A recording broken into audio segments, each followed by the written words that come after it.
নমস্কার, আমি অমিত, আর তোমরা এখন শুনছো অলৌকিক। মা দুর্গা গেলেন, লক্ষ্মী এলেন, লক্ষ্মী গেলেন, মা কালী আসবেন। আসলে মায়েরা সন্তানদের ছেড়ে কখনোই যান না, তিনিও সন্তানদের ভালোবাসা চান, তাই তো বিভিন্ন রূপে আসতে থাকেন। যাই হোক, গতকাল আমার সঙ্গে একটা অলৌকিক ঘটনা ঘটেছে। কার কি মনে হবে জানি না, কিন্তু আমার কাছে এটা অলৌকিকই মনে হলো। তোমাদের নিশ্চয়ই মনে আছে, আমার এক বন্ধু আছে রায়ান, যার অসংখ্য ঘটনা তোমাদের শুনিয়েছি। আমার যখন পা কেটে গেল আমি ওকে বলেছিলাম, সেদিন একটু কথা হলো, তারপর আর কোনো খোঁজ খবর নেই। বন্ধুর পা কেটে গেছে, কেমন আছে খবর নেওয়া তো তার কর্তব্য, কিন্তু আর কোনো যোগাযোগ নেই। তাই আমি একটু রেগে গিয়েছিলাম, অনেকদিন কোনো কথা হয়নি। তো গতকাল যখন রাতে বাজারে গেলাম, তখন ফোন করে বলল যে ওর শরীরটাও ঠিক ছিল না, পুজোতে খুব চাপ গেছে।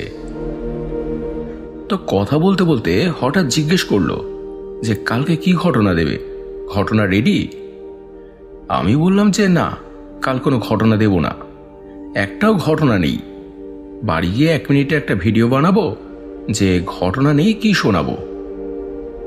সত্যি সত্যি একটাও ঘটনা নেই, ভেবেইছিলাম যে আজ এপিসোড দেব না। ও তখন আমায় কাজ চালানোর মতো একটা অলৌকিক ঘটনা বলল, বেশ ভালোই। কিন্তু কথা হলো এটাই যে আমি তো এপিসোড দেব না ঠিক করেই নিয়েছি, এবং সে কথা কাউকে তো জানাইও নি। হঠাৎ কেন সে আমায় ফোন করলো, নিজেই ঘটনার কথা জিজ্ঞেস করলো, আবার নিজেই একটা ঘটনা দিল। তাহলে সে কোন অলৌকিক শক্তি যে চায় না যে এপিসোড বন্ধ হয়ে যাক, উপযুক্ত সময়ে ঠিক ঘটনা পাঠিয়ে দিল? অলৌকিক মানে কি আকাশ থেকে ভগবান নেমে আসবে, নাকি মাটি ফুঁড়ে ত্রিশূল উঠে আসবে? এটা অলৌকিক নয়। কিছু বলার থাকলে জানিও। এবারে তাহলে ঘটনায় আসা যাক। তবে তার আগে ধন্যবাদ জানাই জ্যোৎস্না ভট্টাচার্যকে থাম্বনেল দিয়ে অলৌকিককে সাহায্য করার জন্য। পাশাপাশি তোমাদের বলি, এমন অলৌকিক, দৈবিক ও ভৌতিক ঘটনা তোমরা যদি আরো শুনতে চাও, লাইক, শেয়ার ও সাবস্ক্রাইব করে অলৌকিকের সাথে থেকো। প্রতি সপ্তাহের মঙ্গলবার ও শনিবার রাতে এমন সত্যি ঘটনা এখানে কিন্তু আসতেই থাকে। এবারে তাহলে শুরু করি রায়ানের বলা আজকের ঘটনা। মানা না মানা নিজের কাছে, লোকের মাঝে লুকিয়ে আছে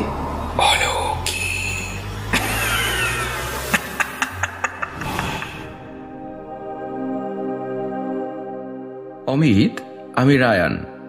তোমার কাছে কোনো ঘটনা নেই, এপিসোড আসবে না শুনে খারাপ লাগলো, তাই তোমায় একটা ঘটনা বলছি, শুনে দেখো, যদি মনে হয় অলৌকিকে শোনাতে পারো।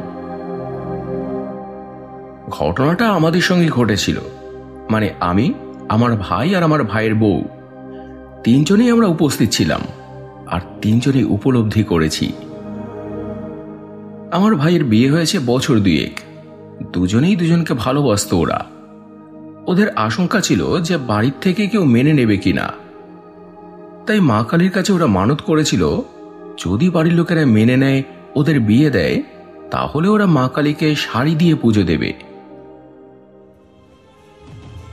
তো দেখা গেল যে কারোর বাড়ি থেকেই কোনো আপত্তি করলো না, ধুমধাম করে ওদের বিয়ে দিল। বাড়ির লোকেরাও খুশি, ওরাও খুশি। তো এরপর একদিন ঠিক হলো যে মানত পূরণ করতে ওরা কালীঘাটে যাবে।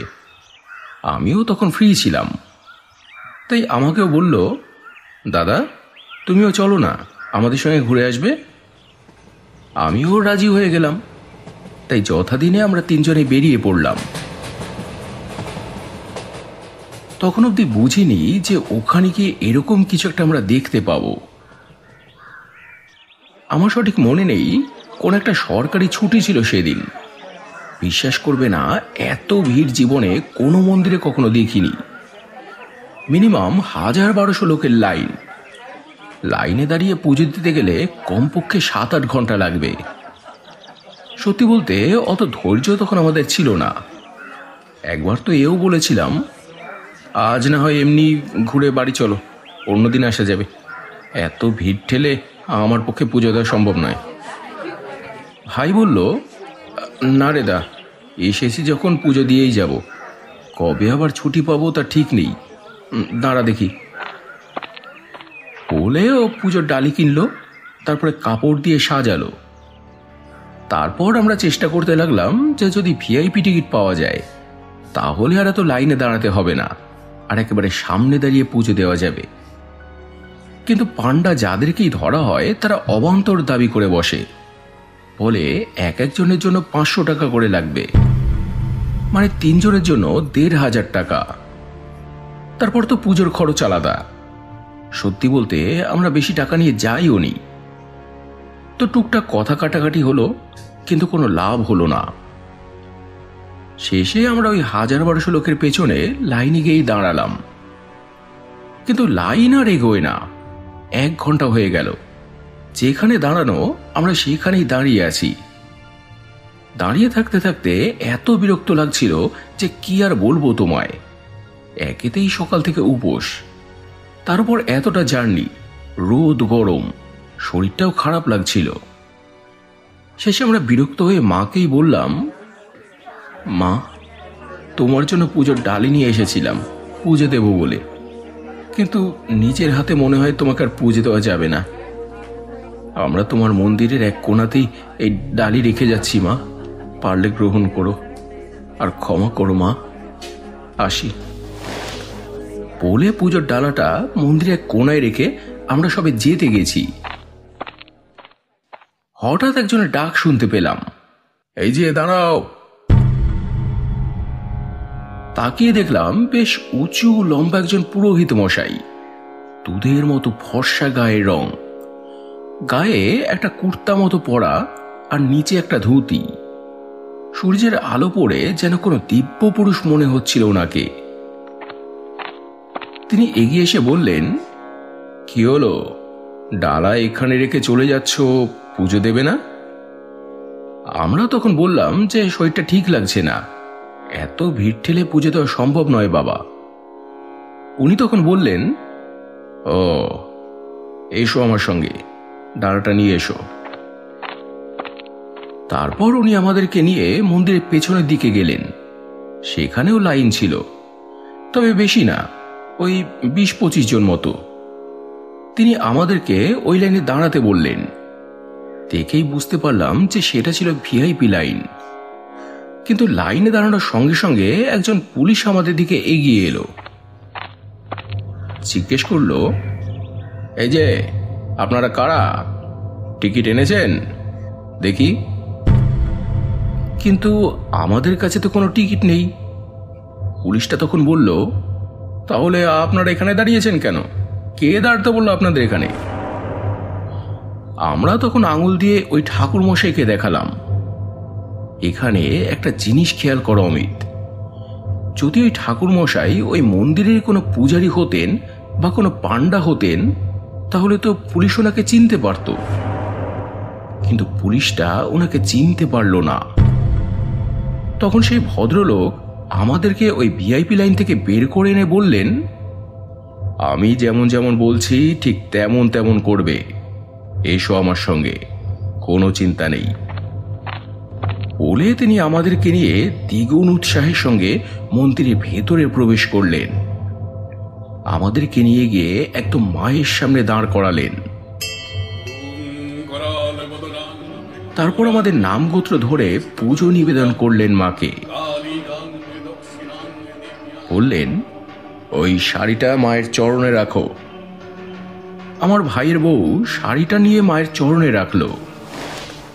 ঠিক তখনই আরো একটা অলৌকিক ঘটনা ঘটল।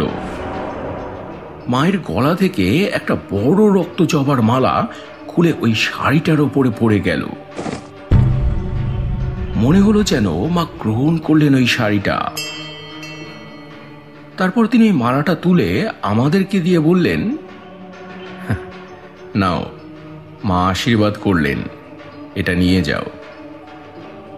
জীবনে এরকম সুখ আর শান্তি খুব কম দিনই পেয়েছি অমিত। মনটা খুশিতে ভরে গিয়েছিল আমাদের। ফিরে আসার সময় ওনাকে বললাম, আপনার জন্যই আজ আমাদের পুজো দেওয়া হলো ঠাকুরমশাই। আমরা তো ফিরে চলেই যাচ্ছিলাম। আপনাকে অনেক অনেক ধন্যবাদ ঠাকুরমশাই। শুধু এটা আপনি রাখুন। বলে 500 টাকা ওনাকে দিতে গেলাম, কিন্তু উনি কিছুতেই টাকাটা নেবেন না। শেষমেশ অনেক জোরাজুরি করে 300 টাকা ওনার হাতে ধরিয়ে আমরা চলে এলাম। আসার সময় উনি আমাদের আরেকটা কথা বলেছিলেন, বাচ্চা হলে আবার এসো, আবার একটা শাড়ি দিয়ে পুজো দিয়ে যেও মাকে। আমাকে হয়তো তখন আর পাবে না, কিন্তু মা থাকবেন। ট্রেনে করে ফিরতে ফিরতে আমরা ভাবছিলাম যে আজ যেটা হলো আমাদের সঙ্গে সেটা কি অলৌকিক কাণ্ড ছাড়া অন্য কিছু? আমরা পুজোটা রেখে মনমরা হয়ে ফিরে যাব, মা বোধহয় সেটা চাননি। তাই বোধহয় ওনাকে পাঠিয়ে দিয়েছিলেন যে যা, ওদেরকে নিয়ে আয় আমার কাছে। মা সেই পুজোটা নিলেন, আবার আশীর্বাদী মালাও দিলেন।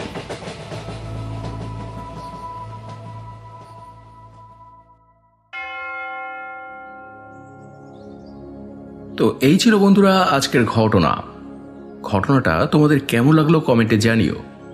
যদি ভালো লেগে থাকে তাহলে ফেসবুক, ইনস্টাগ্রাম ও পরিচিত মানুষদের সঙ্গে প্লিজ শেয়ার করে নিও। আর এমন ঘটনা বা এমন অভিজ্ঞতা যদি তোমাদের সঙ্গে ঘটে থাকে, আর যদি তোমরা না চাও যে এপিসোড বন্ধ হয়ে যাক, তাহলে চটপট ঘটনা পাঠাও। ডেসক্রিপশনে দেওয়া বা থাম্বনেলে দেওয়া নাম্বারে আমাকে হোয়াটসঅ্যাপ করে দাও। লিখেই পাঠাতে হবে বা সাজিয়ে গুছিয়ে বলতে হবে এমন কোনো কথা নেই। সাজিয়ে গুছিয়ে নেবার দায়িত্ব আমার, মানুষের ভালো লাগার মতো করে পরিবেশন করার দায়িত্ব আমার। তাই নির্ভয় এবং নির্দ্বিধায় তোমরা অলৌকিক ঘটনা শেয়ার করতে পারো।